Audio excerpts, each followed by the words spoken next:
And so today what we want to do is help put, again, your best foot forward for the virtual fair. And we will get started. Okay, so here's the roadmap of where we are going to go today.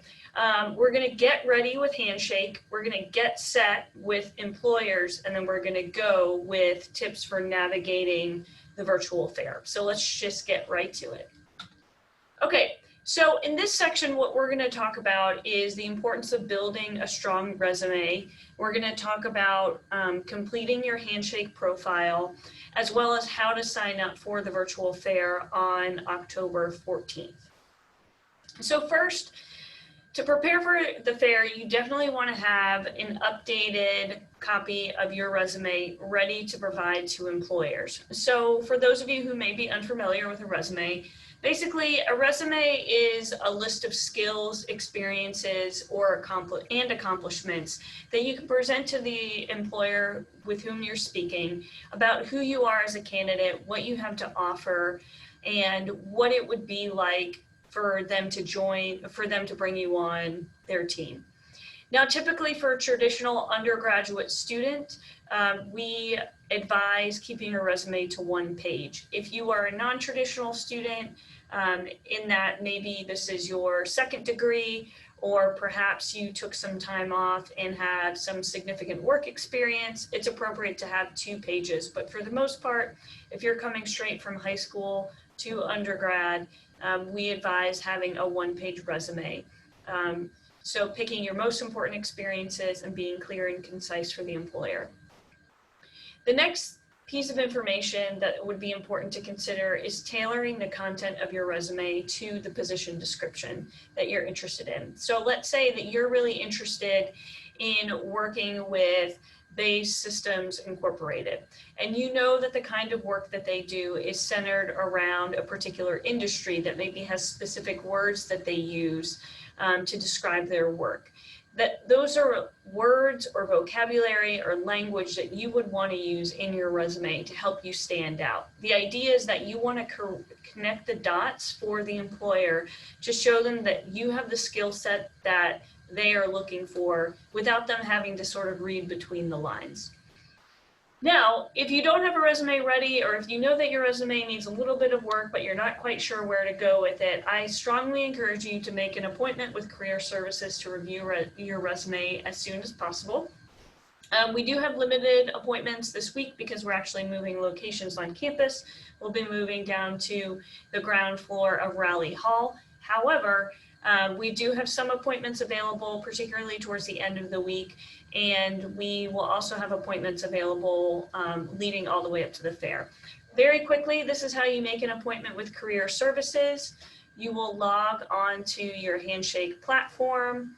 We'll just go here, click on Career Center, click Appointments, and then schedule a new appointment. And then you would select Career Preparation, Resume Review, and then you'd select the appointments that are available, let's say this Friday. And you would click an appointment time that works for you. We can do appointments in person, although virtual is very effective for us right now because we're able to share screens and maintain social distancing. So I'll say we'll do a video call, and then you just state what you'd like help with.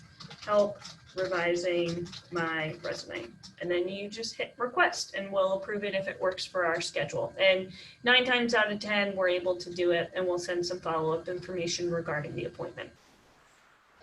Okay, so getting back to how to prepare for the fair. So that's resumes. And generally speaking, this is the resume format that we advise students to take. Again, we can go over this in an appointment with you, a one-on-one appointment. But just to highlight this really quickly, you want to have your education only listing schools from which you've actually earned a degree. So if you took some gen eds, for example, at a community college that you transferred over to Marymount to count towards maybe your bachelor's degree, but you didn't graduate from the community college with the degree, you would not list that there. The only exception is if you're citing a study abroad experience.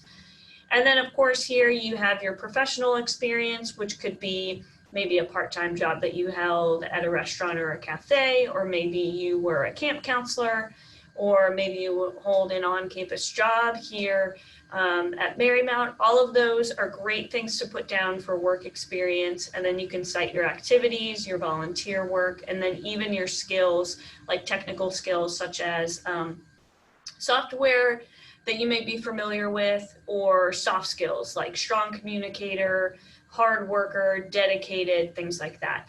But again, we won't dive too far deep into this today, but if you do need support, please do make an appointment with us on Handshake. The next step is to complete your profile on Handshake. So I'm going to go to the Career Services student profile. But before I do, I want to outline what a completed profile entails. At least one work or volunteer experience listed on your profile, at least one organization or extracurricular activity or experience, such as being a part of a particular student organization on campus, or perhaps you are involved in the community, that would count as an extracurricular. And then listing one professional skill, having a professional profile picture, so something that you would be proud to show an employer, and then a resume that's approved by Career Services staff. So let's go ahead and take a look at what that is on Handshake, how this looks.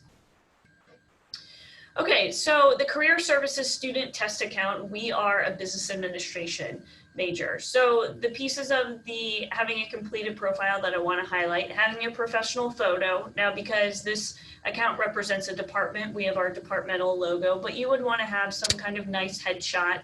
If you have an iPhone or a friend with a really nice smartphone camera, you could ask them to take a picture for you with a neutral background, such as my Zoom profile picture, for example, is just out in the rally courtyard in front of the landscaping that one of my colleagues took for me.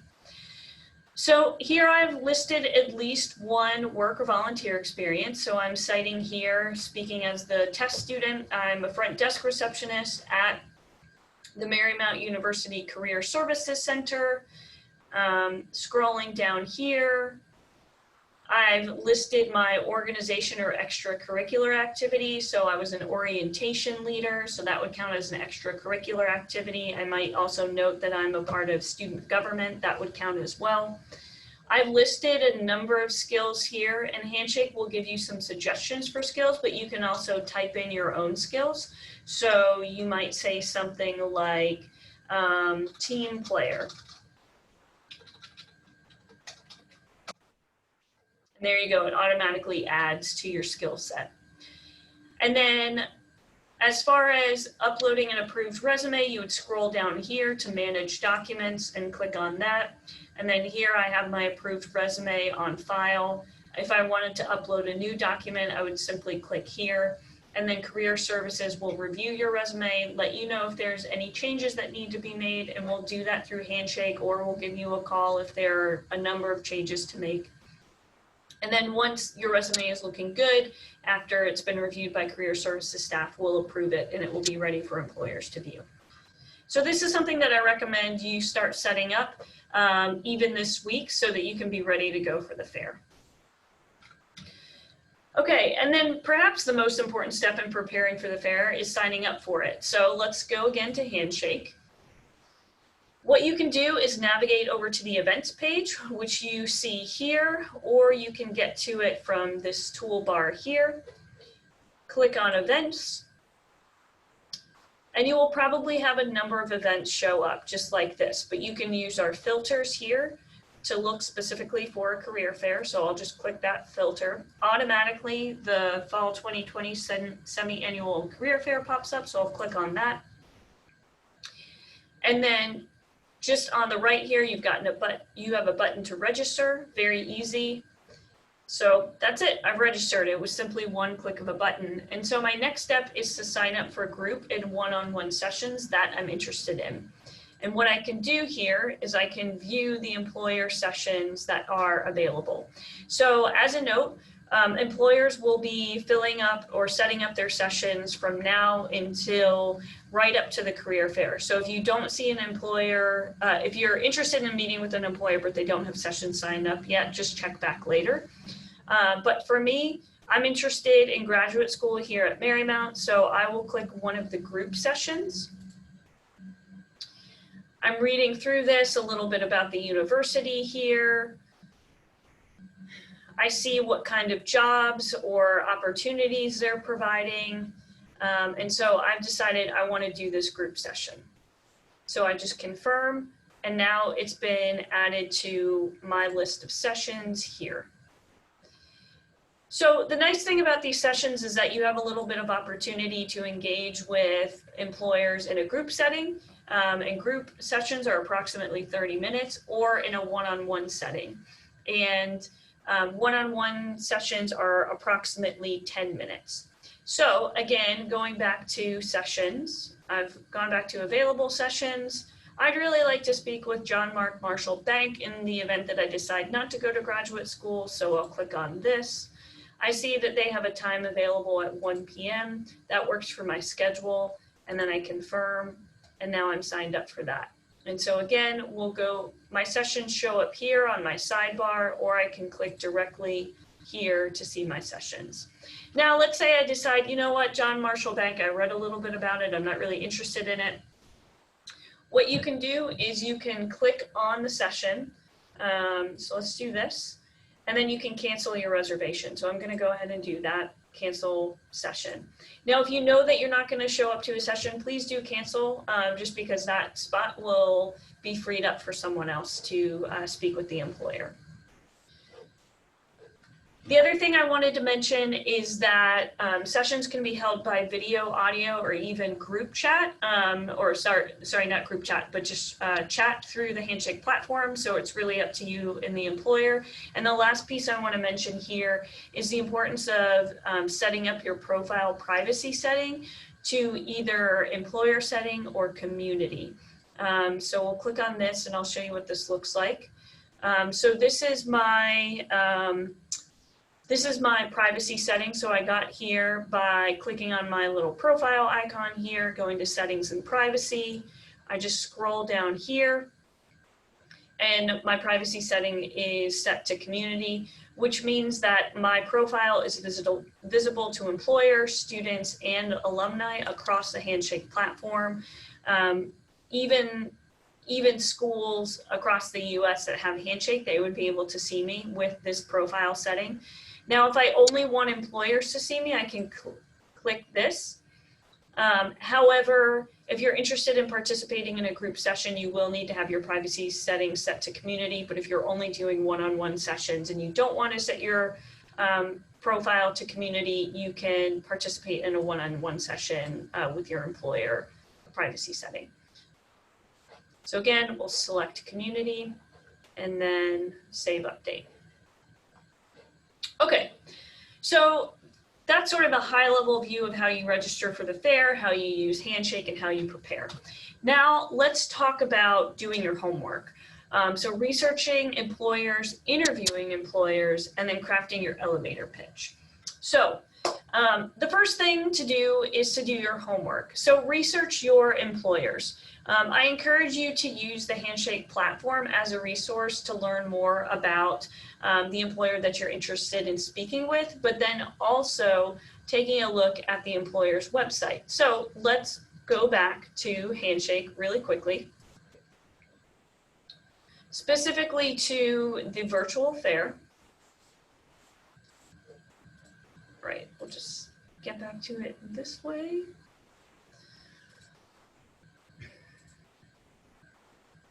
Okay, so I'm really interested in learning about Base Systems Incorporated. They align with my career goals and my major, so I'll click on them. Sorry, it's just loading. Okay, and so this is the Base System Handshake profile. So I can see a high-level view of Base Systems. I can learn about what they do, the areas that they touch upon. So they do work around electronic systems, intelligence and security, that sort of thing. I can also see the reviews that other people have given them. So Bryson here, he worked for Bay. Now he is with Brigham Young University in Idaho, so he's not a Marymount student, but he did work with the company, and he talks about what he liked, what he wished he knew, or what he wished was different, and then any advice. And then you can also take a look at what the interview process was like. People have written reviews for that as well. Now, don't limit your research of a company just to Handshake. I strongly encourage you to also go to the employer's website. So for that, I would just type in here to my browser, Bay Systems Incorporated. Click on their main website, and then I would just sort of click around, see what the company is all about. Click on About Us, see what sort of press releases they've gotten. Take a look at the careers that they have available. So again, do your homework on these companies so that you can go in having a well-informed conversation about what the employer is about, and then you can talk about what you're about relative to the employer. The next thing that you want to do is actually be prepared to interview the employer, which may sound a little strange because aren't they there to interview you? Well, yes, but it's a two-sided process. So the employer wants to see if you're a good fit for them, and you want to see if the employer is a good fit for you. So coming prepared with maybe 3 questions to ask the employer about their company or about their opportunities does a few things for you. One, it helps you see, is this the company that I feel like aligns with my goals, where I want to go next, either in terms of securing an internship or securing full-time employment. It allows you to see if their values, their mission, and their vision align with where you want to go. It also allows you to show that you've come prepared, that you've done your homework, and that you know what you're interested in. And so that helps boost your candidacy because you look like a well-prepared individual who knows exactly what they want, which can be really helpful. And then it's an opportunity for you to speak to the employer about how you're the right fit for them by doing this homework and by interviewing them.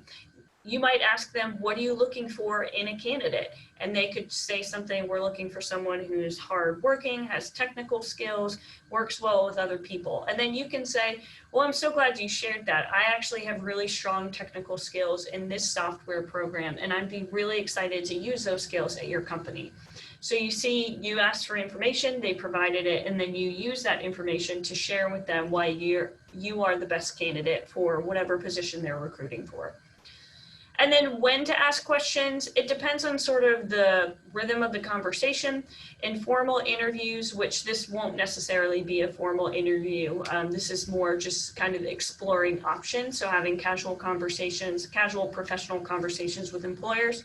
But you might ask questions back and forth just in a typical conversation, or the employer may share a bit about the company and then ask what questions you have for them. So definitely be ready to have, 1 to 2, but really 3 questions is sort of the sweet spot to ask the employer to have an engaging conversation.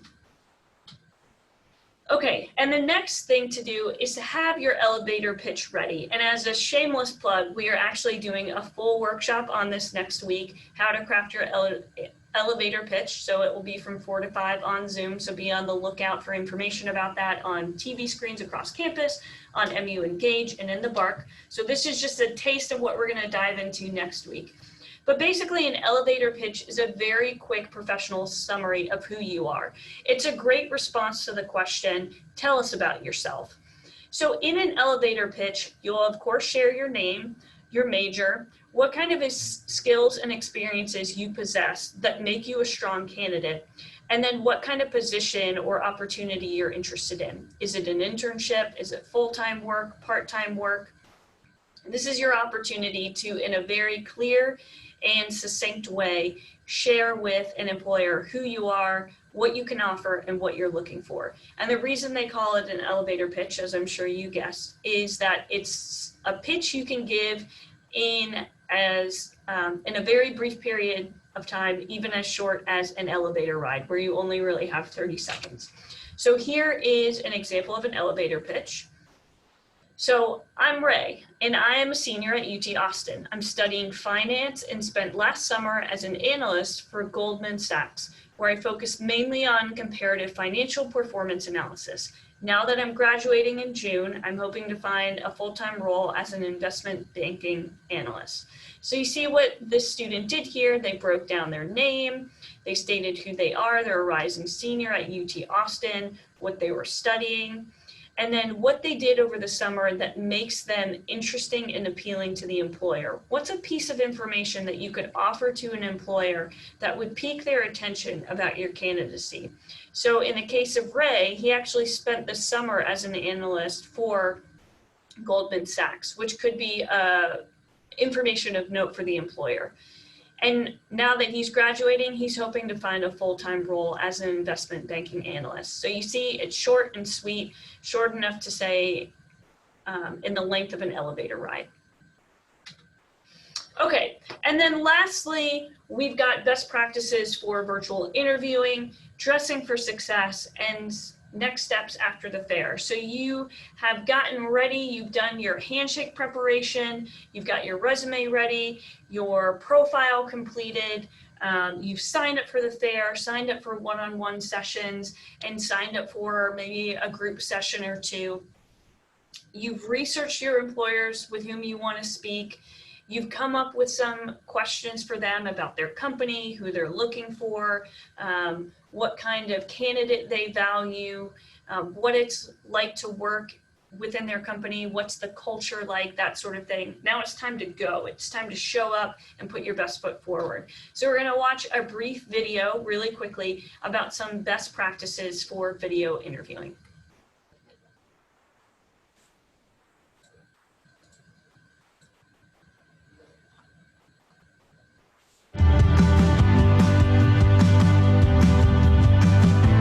As more employers make video interviewing a standard part of their hiring process, we've put together some tips to help yours go without a hitch.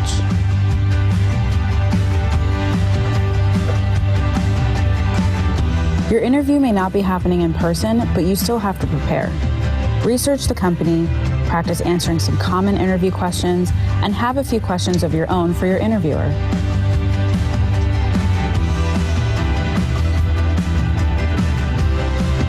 Cut down on technical difficulties by doing a test run with a friend ahead of time. Make sure the sound and image are clear, familiarize yourself with the program you'll be using, and check your internet connection.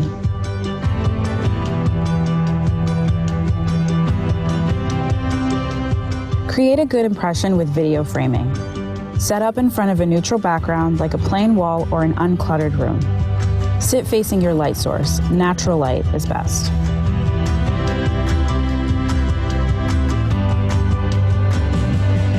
Although it might feel strange, you should dress just as professionally as you would if it were an in-person interview. And don't slouch. Sitting up straight can also help you feel more energized.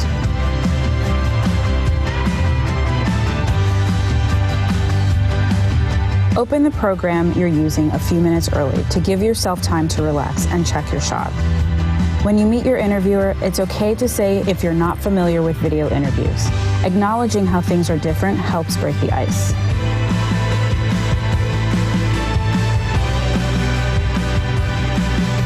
In video interviews, you have to rely on facial expressions to show you're engaged. Nod and smile when you're listening, and avoid vocalizing your agreement, which can mute the other person's microphone. Finish your answers with a nod or ask a question to signal that you're done speaking. Follow these tips and you'll be set up for success for your next virtual interview. Good luck and happy job hunting.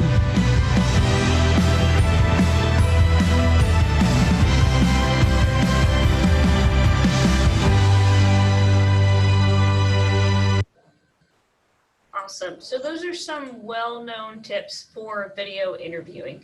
Again, some of the things that you want to do, make sure you've got a neutral background behind you.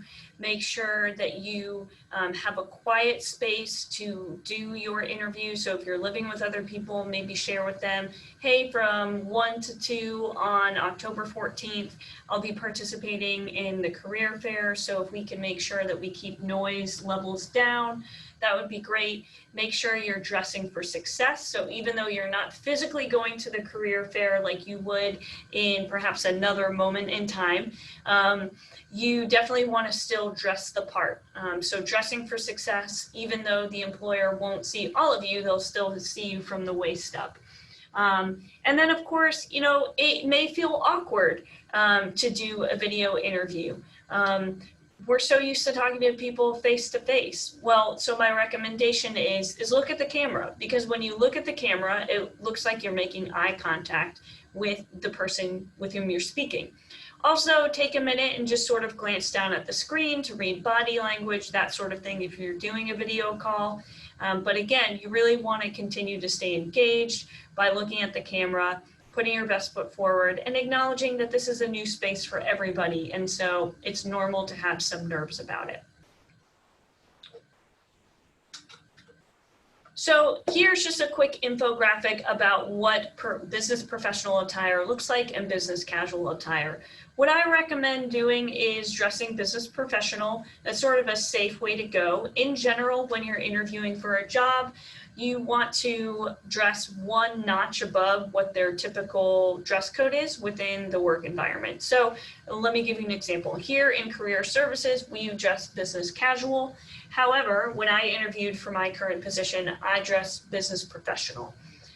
Because I was a candidate, I wanted to put my best foot forward, and that felt appropriate to come in with like slacks and a jacket and heels. And so that was my approach for my interview with this office. So you can see here, you definitely want to have a strong appearance, so making sure you're well groomed that day, sticking with solid colors, for those who identify as women, not having your blouse too low cut, sort of keeping showing skin to a minimum. For students identifying as men, you know, you're welcome to wear a jacket and a tie, or perhaps a nice collared shirt, that sort of thing. But again, the tip is the goal is to dress for success. Dress for the job you want, not the job you have, is a good way to think about it. Okay, and then next steps after the fair, follow up with a thank you note. So this is something that you can have queued up even before you go into the fair. And in your thank you note, which you'll likely send through email or maybe through a messaging platform on a handshake, you want to indicate your continued interest in the position or the company after your conversation with the recruiter or the employer. So consider adding in a specific talking point from your conversation. So adding in a note about how you were really interested to learn about all of the opportunities available at Bay Systems Incorporated. You didn't realize that there was so many different opportunities for college students or recent grads. Or maybe you can refer back to an interesting point of your discussion in your conversation with the recruiter. The next step is that you want to reinforce your skills and experiences that make you a valuable candidate. So perhaps you might say, with my background in business administration from my coursework and maybe a previous part-time job I held, I really believe that I would be a good fit at Bay Systems Incorporated. And then share your next step. If the next step is to apply to an internship or a job they have available, go ahead and mention that you intend to apply to the job or internship this week.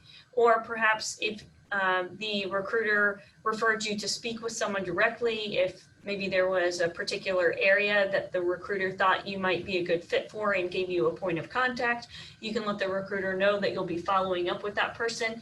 Give them an idea of what your next step is so that they know that you're still actively pursuing the opportunity and that you're excited about what is to come.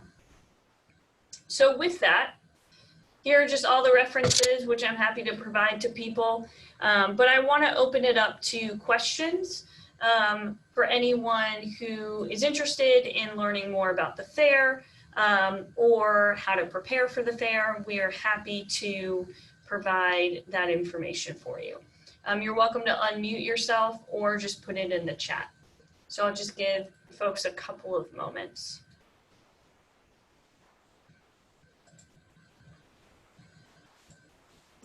Hi. Hi. Hi, my name is Eric. Hi, Eric. I would like to know for the career fair, is it possible to contact them priorly through handshake, contact the employers? So if they've listed their contact information, I think that's okay. But otherwise, I'm not certain who you would be able to contact. Our director, Adrienne Mitchell, is actually on this call as well. And Adrienne, I'm not sure if you have some additional guidance you can provide. Yeah, Eric, if I could follow up to that question, are you looking to contact the employers before the fair or after the fair? Like before the fair. Before the fair. Yeah, preferably employers probably don't want to be contacted until after the fair. So during the fair, you'll have a chance to speak with them.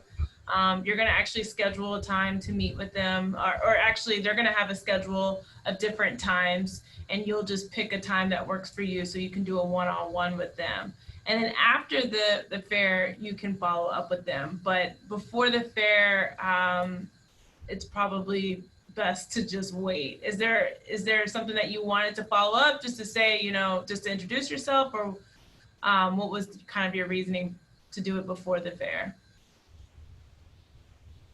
Oh no, it's just that I think I saw that tip coming up. It was probably from the Merrimack handshake.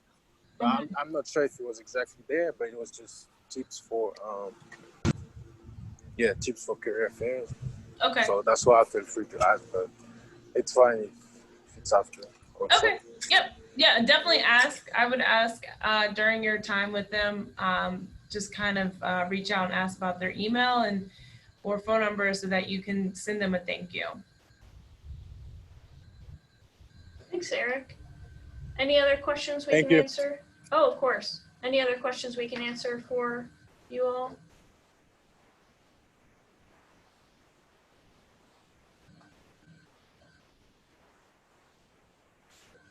Okay, well, I'm not seeing any questions in the chat, but if you wouldn't mind, if you haven't put your student ID in the chat, if you would do that for us, that would be great.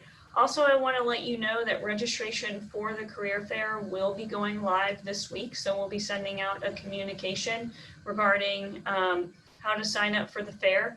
And please make use of the Career Services Center.